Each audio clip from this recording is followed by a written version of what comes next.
I have to say today I'm a little frustrated. I'm not really advancing with my track and it needs to be released in a week, and I have one of the most typical producer problems probably every one of you knows.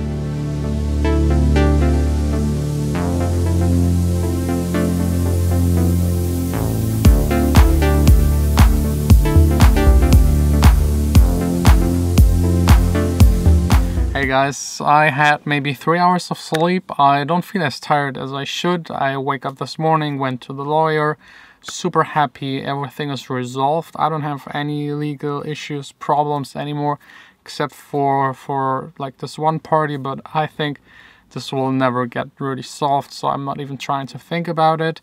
Everything else looking really good. After all of the problems with the management and with some of the labels not paying, and starting my own label and doing the promotion for the first releases, I finally now get to go back to focusing more on making music. I also luckily don't have to take care anymore of sanding and gluing. I have a new intern, Karan. He's taking care of it, sanding, gluing, really nice guy. Let me introduce to you Karan. What's up? Is it pronounced right? Yes. Is it your full name or is it like just it's a nickname? Karan AXSENS, but it's Okay. like Maximilian, so they call me Karan. Okay, Karan. So, yeah. Indian. Yes. Born in India? Yes, but moved to Germany. Okay, so raised in Germany. Yeah. Your parents both Indian? Yes. I'm sure we have a lot of Indian people watching. I must say. You still speak the language a little? Yes, but only home. So you have enough stuff to take care of and also learn a little bit of music production. Sure. Cool. Awesome. Thanks to him, I can just concentrate on making music. I'm still not sure which track to finish next. There is still the track with Aaron, 2 tracks with Gavin, the Not Scared track with Stasia, and at least like 15 instrumentals that still just need vocals. That's kind of always the hardest for me as a music producer. Starting new tracks is easy, it's always fun, coming up with new ideas, taking care of the musical stuff, easy. But then deciding which one of the tracks to actually finish and which one of them to finish first, the order of them, and also deciding which tracks not to release is probably the hardest. So I always try to decide that before starting with the mixing, because the mixing can take up most of the time and I don't want to spend that much time mixing a track that never gets released. So now just a listening session with all of the demos that I've laying around and deciding for the next one.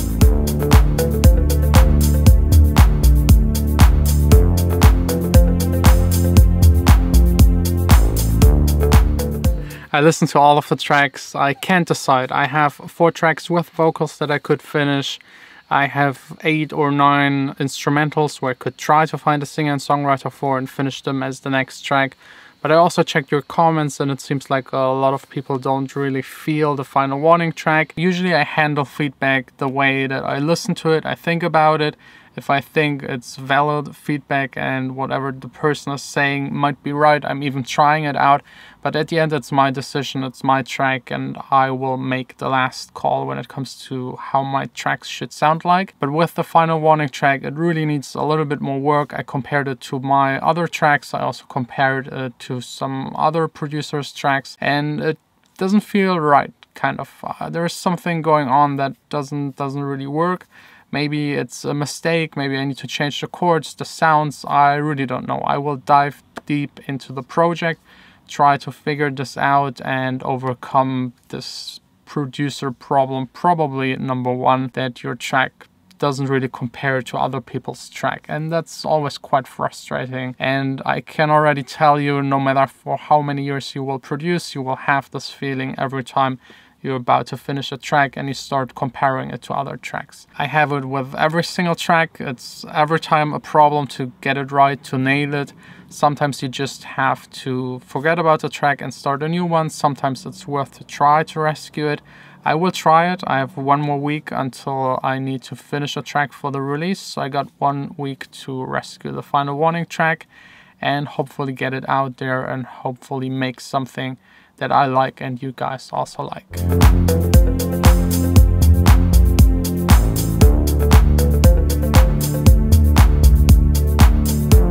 this was a quite intense session.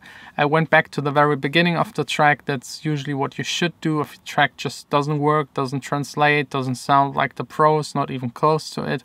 Go back to the beginning, go back to the songwriting.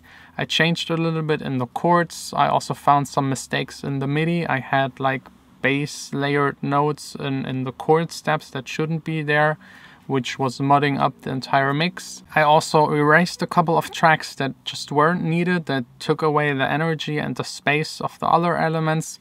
And that's one tip, definitely try to keep your music minimal, at least in the different sections in the chorus, verse, bridge, or whatever. Because if you listen to prose tracks, they usually don't have a whole lot going on. It's very minimal, but the stuff that is in there is really huge and big, and that's usually achieved by selecting the right sounds. That's definitely the most important. If your track doesn't work, if the snare doesn't work, if the reverb somewhere doesn't work, or the main synth sound, just try to find another one that works better. Tweaking it is possible to some extent, but it's usually better just to search for another sound. If you get those right, the musical parts and like the sound design and sound part, then it's the balance, the overall balance, the mixing, which isn't usually like the biggest problem. If you got the right parts, it's way easier to mix. And then just A and B compare your track to other tracks and try to get close. Usually beginners have problems with the low end. They have way too much low end in a track. So keep a little less low end than you would think should be good and normal. Also, don't try to have more low end in your tracks than some pro producer that you admire, because they already put the maximum of bass into that track, so don't try to make more than that. And there are of course some of the very obvious things. Don't be discouraged just by listening to another track. I usually try not to A and B test tracks while I'm working on the musical parts. It just distracts me, because my track can't sound that good if I didn't even start mixing it. But at the end you should do it. You will find a whole lot of mistakes. You will be not really happy about the comparison, so try then to tweak it and see it as a challenge to get as close as possible. It might take a really long time to get close to it, but try at least with every track to get closer. And with more experience and having more sounds selected over the years that you know that work, you will develop your own style and also be way faster in making tracks that work and sound good. Just keep it up no matter what. I'm myself not close to like the pro sound as I would love to be, but I'm getting there. If you compare the last track with maybe one that is a year old or maybe 5 years old, there is a huge gap, and definitely the same applies to your tracks. So just keep on doing that, and in 4 years you will look back onto the tracks you made now and just think how shitty they actually sound. Most important of all, try to not get frustrated. Making music should be fun. Of course, you will always struggle in between, but overall it should make fun. And if you ever struggle or feel frustrated, as I did today for almost the entire day, just keep it up, just keep on doing. The next day will be better. For example, today I still didn't finish the track. It's not even close to being finished, but I at least advanced a little. And that's what counts. And if you don't advance, you can always go back to your previous version. That's the good thing about music producing in the computer. Another tip that I have is actually to try not to produce with headphones if possible, because I yesterday evening worked on the track with headphones and ruined it even more than it was already ruined before, in my experience. And I know other people have great success mixing with headphones, but usually whenever I mix with headphones, the track just sounds really bad. Time to head back home, get some sleep. I really didn't sleep a whole lot. That's probably also a problem. We'll take care of it now and be back again here in the studio with you guys, fresh, and hopefully getting this final warning track done. I think I will make it. I don't want to give up on that track. I could just make another one, but I feel that there is a way to make it work. I still just didn't figure it out. I just have to kind of search for it and tweak here and there and get there eventually.